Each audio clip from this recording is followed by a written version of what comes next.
So, good afternoon. Thank you for Hello. actually letting me do this interview for you. So, first of all, could you just give us, tell us who you are and just give us a bit of a background to what we're going to be talking about today. Well, my name is Charles Fauvargue. I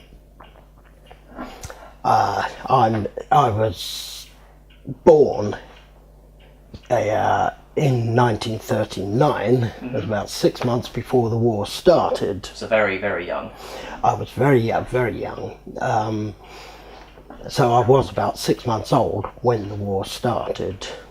Yeah. So in terms of how in that age, that's a very, very young age. So in terms of your memories, are they still that vivid? Certainly not. Yeah. At the very beginning, but from I would say halfway anyway through the war. Yeah. The war finished when I was ended when I was 6 years old, and I certainly have lots of memories. Some of them are vague, some of them are very fleeting. But from, I guess, when I was sort of 3 years old, Yeah. and of course as I got older, the memories are more clear and Yeah. vivid. Okay, so in terms of these memories, what do you think are the most prominent ones, the ones that stand out the most? Oh, well, of course, the air raids is one thing which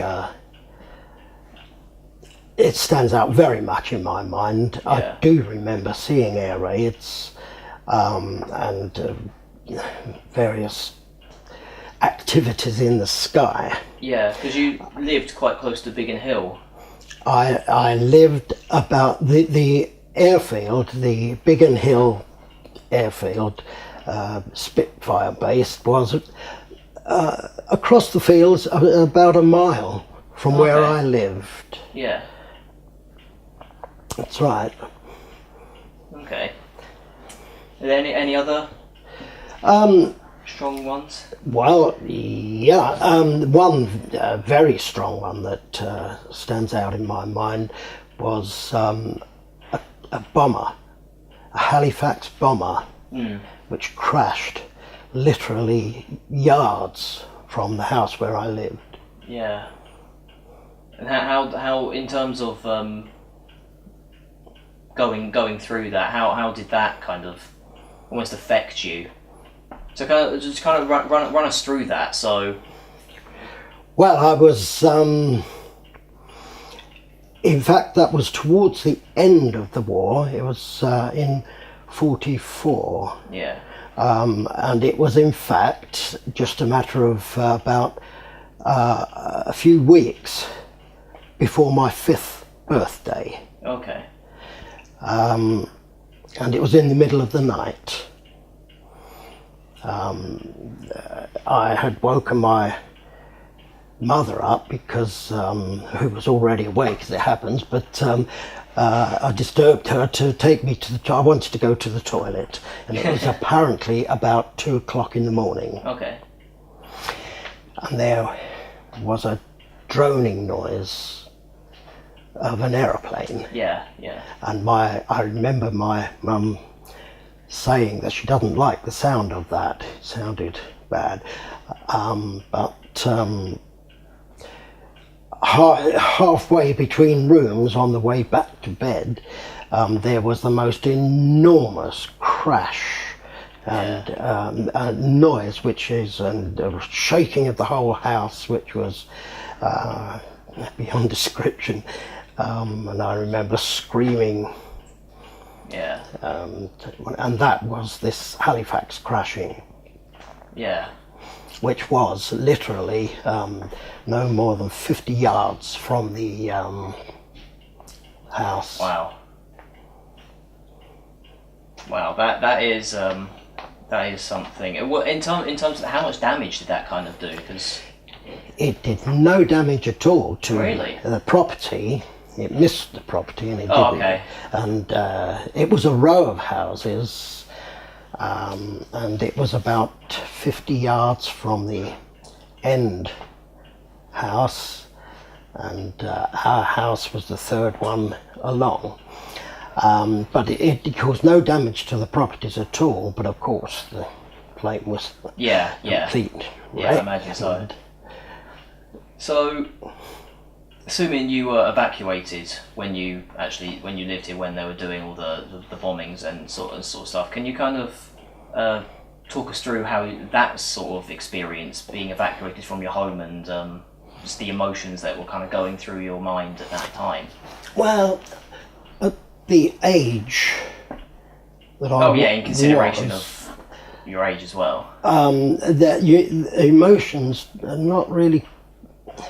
You just are a child and you do what you're told, and you don't have emotions. But of course, I do remember the panic and of all of these things during the war, and the hardships that my mum and obviously other parents had to go through during all of this evacuation. Apart other things that actually stand out in my mind, memories, are certain things during evacuation, and also time spent at Chislehurst living in Chislehurst Caves. Yeah. And what was that like in terms of? Yeah. Yeah. Well, I was probably about between 2 and 3 years old. Yeah. When we spent time in Chislehurst Caves. Yeah. I mean, as you know, Chislehurst Caves housed thousands of people. Yeah. During the war and the Blitz time, Londoners, mostly speaking. And that, of course, was, again, you simply went along with your parents. I mean, I had 5 sisters, all of them being older than myself. And, of course, we were all in this situation in Chislehurst Caves, and consequently it was really very, very hard work for my mother, who, Chislehurst Caves had facilities. It had a laundry, I believe, and a sort of canteen area and what have you. But nevertheless, my mum used to go home to Biggin Hill and do laundry and prepare food and bring food and so on. So it was really very, very hard work for her. Yeah. I mean, because having 6 children in this day and age is difficult, but I can't imagining how it would be back then during the times, and also where it was all happening. That must have been very difficult. Indeed, yeah. I mean, it's hard to imagine. I said I was just one of the problems as a child, but it wasn't exactly my problem. I didn't have to deal with the problems as a child. And yes, it was a very, very hard work for my mum. Yeah.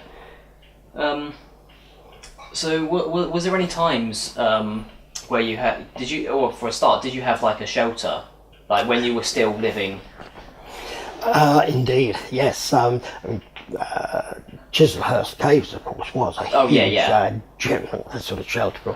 But yes, at Biggin Hill anyway, we had shelters, individual shelters in the garden, Anderson shelters, which were half in fact buried. They were dug down halfway, and only the top half was above the ground, mounded over. Yeah. And you went down steps, therefore, to them into the shelter. Yes, and each house in a single street, anywhere where I lived, where the houses were, had Anderson shelters in them, where we would spend nights. And of course, they are outstanding memories. Of course, spending nights in the, as we used to call them, in the dugout. So we spent lots of. There are lots of memories about time spent in the dugout. Yeah. So do you remember specific times where the siren would go off and that almost initial panic? Yes. I certainly remember. At the end of our road,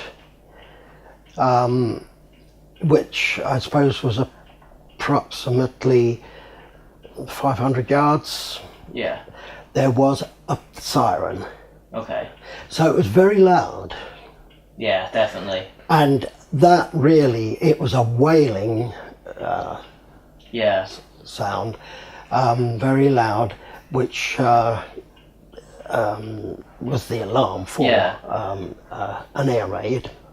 And of course, mostly speaking, it would be at night. The air raids were mostly at night, but it did also go off during the day. Some on occasions at daytime as well, and of course it was, as you say, a panic to get stuff and get the kids, etc., down into the shelter. Yeah, because it wasn't also or how loud this siren was, it was also the meaning that this specific noise had. What it indicated, yes, that there was going to be a raid.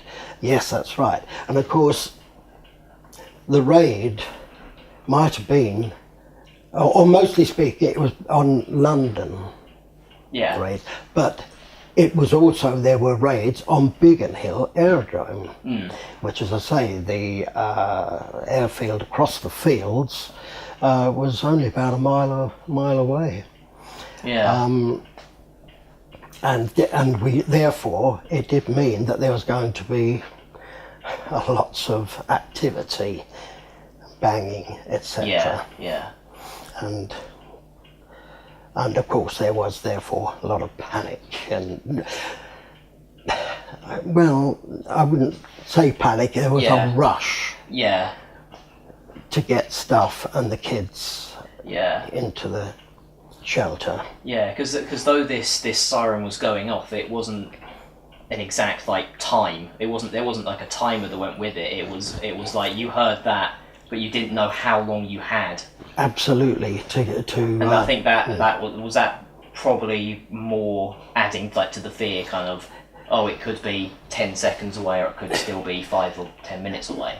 To be honest, I can't remember precisely that. Yeah. I just remember that when the siren went, you got to the shelter quickly, or your mum got you to the shelter quickly, which meant carrying blankets, taking food and drink, and of course as I said, it was mostly at night anyway.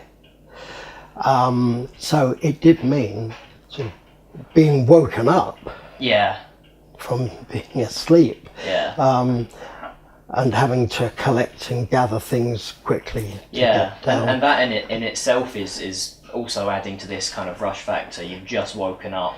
Yes, that's right. So you're already a bit disoriented. Yeah. And of course, how long afterward, it would vary, of course, before all the activity started. But the activity, it's activity, we're talking about the sound of bombs falling. And anti-aircraft guns going, and there's lots of things I can remember about those air raids. Yeah. So what was kind of within these shelters? What kind of was housed in it? Yeah, in actual fact, there were bunk beds. Yeah.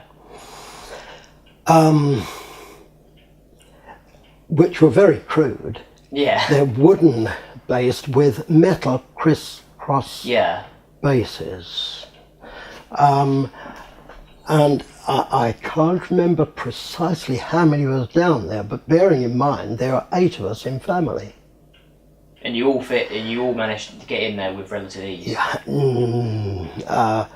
had Bit to. of squash. Yeah, that's right. Yeah. It was. My memory is a bit vague of how and who slept where. Oh yeah. And how Yeah. we were positioned. But I remember having to sit, and it wasn't sure, of course, how long the air raid was going to last. Yeah, that's a point as well. You said that there was another siren that had a different tone when it was over. The all clear. It Yeah. was called the all clear would go, and that was the same siren, the same tone, but it was a steady tone rather than Yeah. a wailing tone, up and down wailing. Yeah. It was a steady tone, the all clear. Yeah. And of course, everything had to be Yeah, taken out again once it's already been out, placed yeah. in. Yes, and I do remember having to sit on the edge of the bunk. We sat in a row, not knowing how long it was going to Yeah. take. I mean, sometimes you spent the whole night in there on the bunk, but sometimes it was a matter of sitting there until the all clear went. Yeah. And I remember sitting there many times, and you could hear all the goings on outside. Yeah. And you would hear a whistling noise coming down, which was a bomb falling, Yeah. and then there'd be an explosion, bang. And when you heard this coming down, Yeah. your mum would say, "Lean away." Yeah. And you'd lean away from the wall, because when the bang went, there was a shaking, Yeah. you know. So you So we didn't had to get hit by lean the- forward, and Yeah. then you go back again, and so there was, Yeah. yeah. It's interesting. So you have this this letter here. Would you like to explain what this letter is about? Well, as I said, we spent time in Chislehurst Caves, Yeah. but that was only a matter of weeks. I can't remember exactly how long, but it could be 3, 4, 5 weeks, something sort. Not sure. And then we were evacuated. We were evacuated twice, actually. The first time was to a small village called Wattisfield in Suffolk. Okay. I can't remember very much of that at all. But as I say, we were only there for about a few months, I think, 3, 4, 5 months maybe. Yeah. I'm not absolutely sure. And then we went back to Biggin Hill, but again we spent time in Chislehurst Caves. And then out again. But then later in the war, that was in fact 44, in the middle of 1944, June-ish time, we were again evacuated to Norfolk, Okay. to Goole, on the side of the River Ouse at Goole in Yorkshire. And spent the rest of the war in Goole.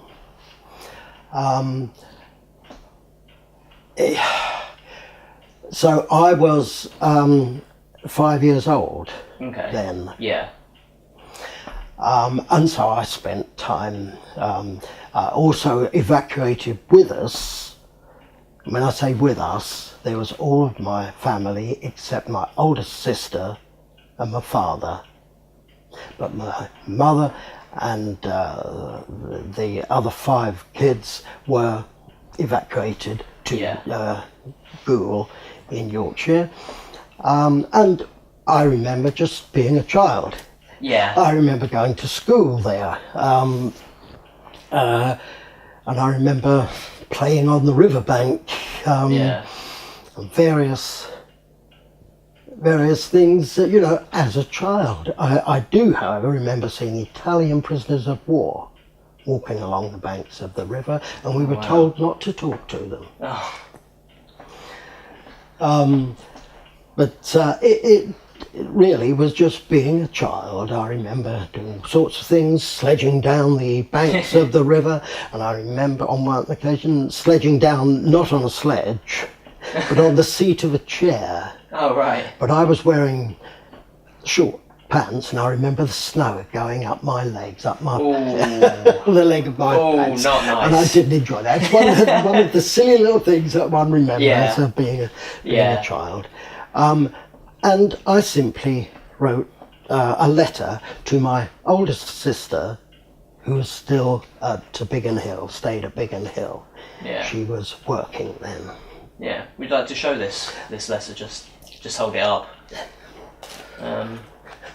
So yeah, very. That is a copy. The reason I mention this is because I still have this letter, which my sister received and kept. Yeah.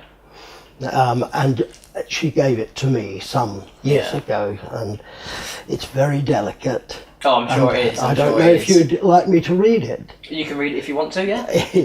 It's dated March the 12th, 1944, and it's from 71 Hook Road, Goole, Yorkshire, and it says, "Dear Betty, I am well and happy.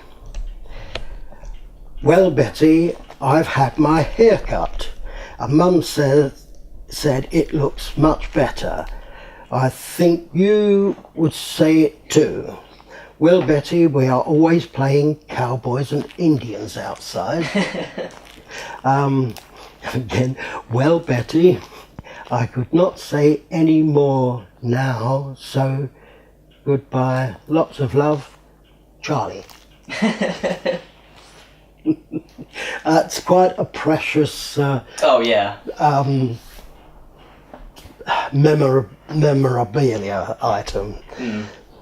Yeah, and actually, I think you mentioned. What did you mention the name of the Halifax bomber that actually came down? Yes, I remember. It was a really awful affair. That.